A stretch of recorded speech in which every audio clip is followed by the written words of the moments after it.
Mimicry level design breakdown. The first level of Mimicry teaches the player a few things: the rules of the game, how the objects are incorporated, the genre. It also sets up the player's expectations. The level shows the title fade out, and the player sees two halves of the screen. On the top half, a red character stands on the left-hand side with a slightly transparent red square in the center of the screen. The bottom half shows a green character on the right-hand side, also with a slightly transparent green square in the center of the screen. Even without displaying controls on screen, a player would naturally try to move characters. After pressing the arrow keys, they'll see both red and green characters move together, with green having inverted controls.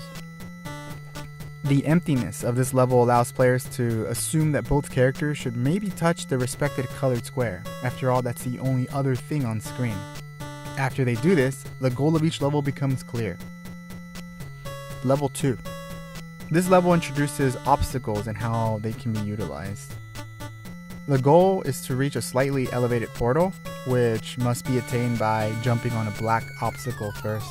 If the player fails to jump on it initially, they'll learn that the obstacle is solid and will prevent them from moving. Players will need to take advantage of this in later levels. If they don't learn that the obstacle prevents them from moving forward, there are many more opportunities to do so in the next level. Level 3. The third level finally brings along the first challenge. Players are taught to solve puzzles by moving individual characters into obstacles. While both characters move simultaneously, they can become desynchronized with obstacles. Holding down the forward button will keep the red character moving, but the green character will noticeably stop at the first obstacle. There are numerous ways to complete the level, so players can choose to use obstacles to pause either the top or bottom character's forward movement.